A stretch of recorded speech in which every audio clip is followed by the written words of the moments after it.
Today we're going to discuss accelerated Draken opening. Now, several times I got a question from my students and the people who bought my tape on Dzindzi Indian, and they say, what happens if our opponent does not allow Dzindzi Indian and plays d4, g6, and white plays e4? Then we cannot get what we're going to do. So since I promised to build your opening repertoire for black, and I promised it in first of my Dzindzi Indian tape that I will do it. In the future tapes, we're going to talk about it. That's what we're going to do now. After d4, black plays g6, white plays e4, black plays bishop g7, white plays knight f3, and black plays c5. Now here, white has several possibilities. First of them is d5, very well known in theory. Second, dc, also known in theory.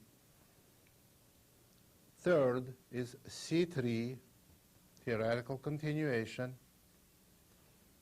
And next is knight c3. Now, knight c3 move is the one that gets us into accelerated Draken. It gets us into accelerated Draken, which we can get, of course, after cd, knight takes d4, knight c6. As I said, we can also get this position if white started the game with e4, and after c5, knight f3, we played knight c6, white plays d4, cd, knight takes d4, g6. Knight c3, bishop g7. We have identical position. And this is the position I want to discuss today. Well, this is well known in theory as accelerated Draken, and it's not very popular for black. It's not as popular as regular Draken. Well, of course, black has to be prepared for a lot of possibilities that white has in this opening. So let's look at the most common move, bishop e3. Black plays knight f6, and in this position, again, the most popular move is bishop c4. This is the move that widely recommended by theory.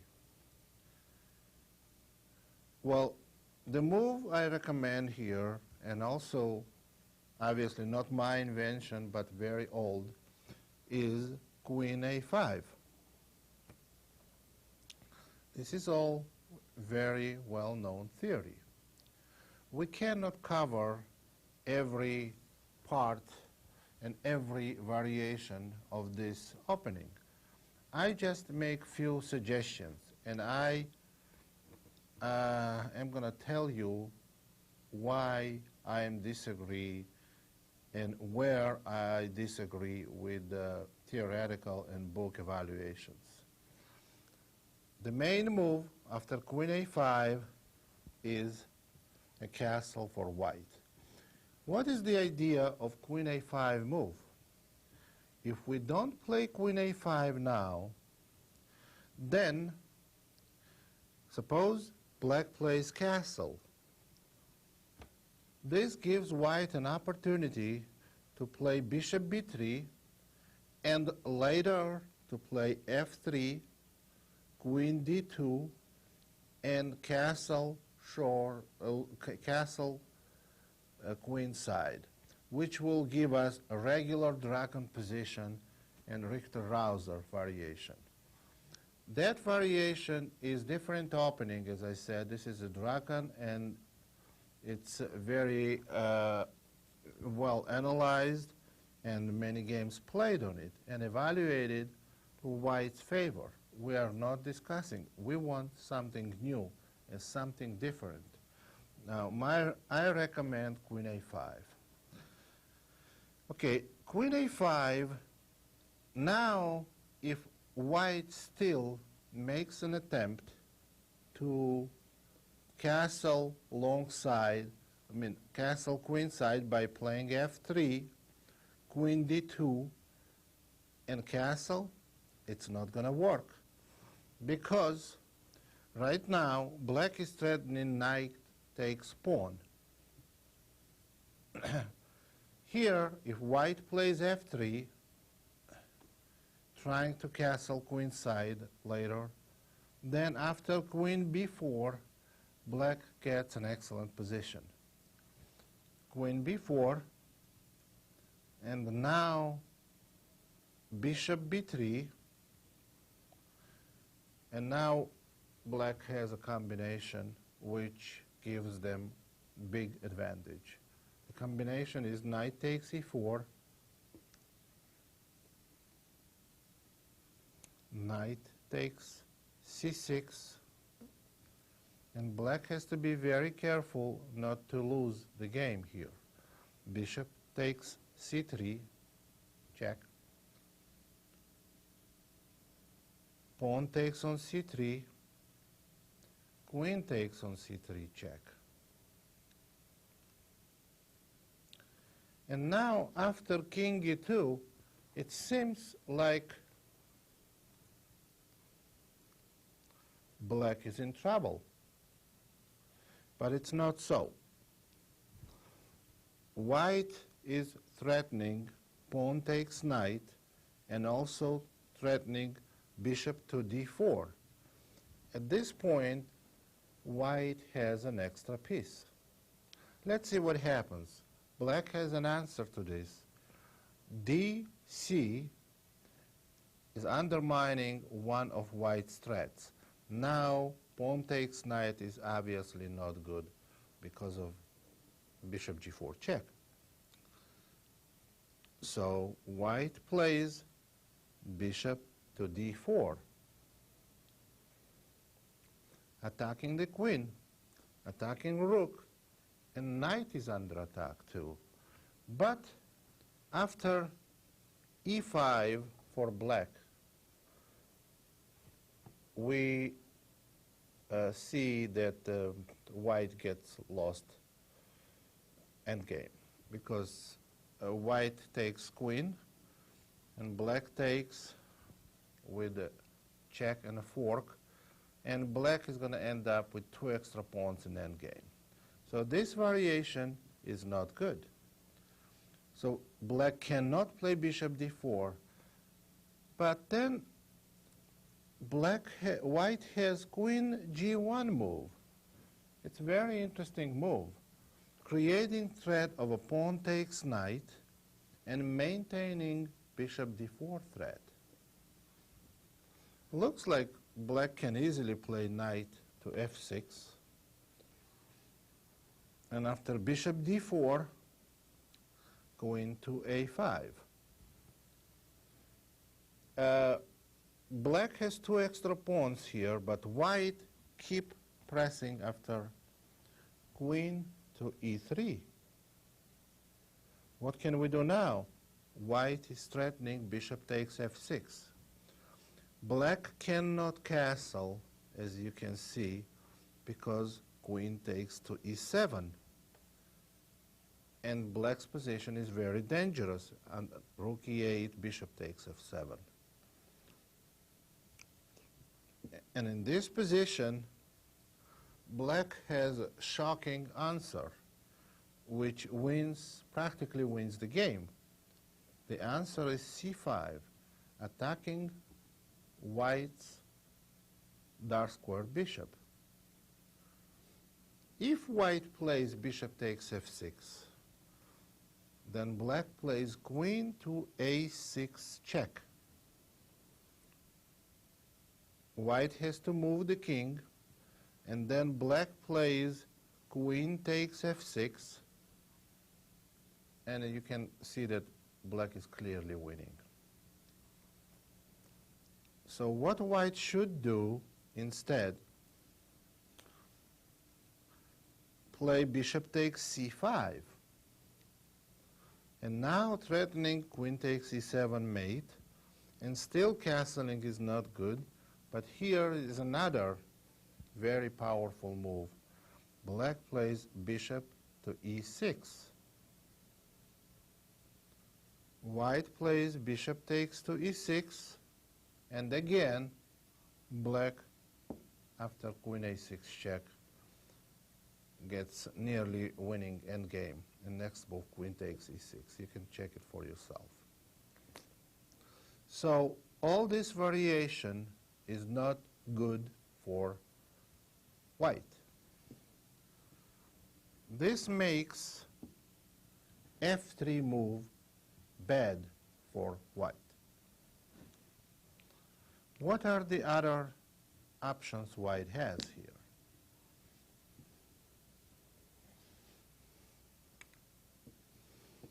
As we said, black is threatening knight takes to e4.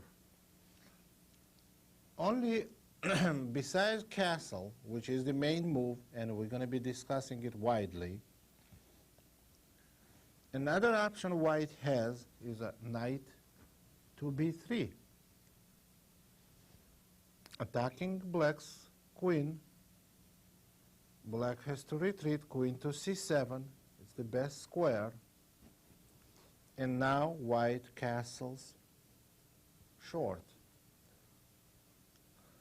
Now black castles f4, d6, bishop e2. This is one of the book positions. And after b6, and if white plays knight d5, knight takes d5, pawn takes d5. Position after knight a5, I strongly recommend for black, because if white takes and black takes on a5 and white goes c3, despite black's broken pawn structure, black has, I think, advantage here. Let's see why. Black has open b file. Black can play rook b8 and put pressure on white's queenside pawns. Also, bishop on g7 is very powerful. So a pawn can be used as demolition pawn to break white's pawn structure. For instance, after rook b8 and queen d2 to go a4 with the idea of a3. Try to play this position and you will see that black is fine here.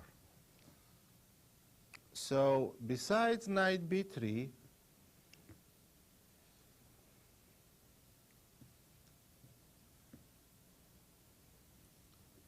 so we came down to the main move in this position, and you can see this move played probably 90% of the time is a castle. Black plays castle, and here white's best move is bishop b3. Also, of course, white can play h3, which is a transposition. After bishop b3, white's best move is h3. Or after h3, white's best move is bishop b3. So let's look at this variation. Bishop b3, d6, and h3. Why h3? Because white has to have a plan. the best plan for white in this position is to play f4 and try to get control in the center and with possibility of the attack on black's king. Okay, h3 is the move.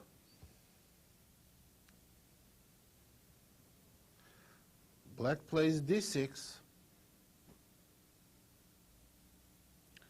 And now white has several different options. For a long time,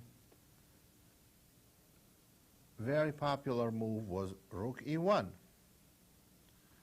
Now the most popular move is f4. Okay, let's see them both. On the rook e1, rook a to c8. And this is one of the moves that was popular at one time. Knight d5. What can black do in this position? Obviously, we don't want to take white's pawn on e4 because after white plays knight takes to c6, black has to recapture white's knight either way, and then knight takes to e7 check. Black is going to have a bad game. So the correct move here in this position is rook f to e8. And this is a very strong move. Why is this a very strong move? First, let's see the option. The option for black is to play knight takes d5. Then white plays pawn takes d5, knight takes d4,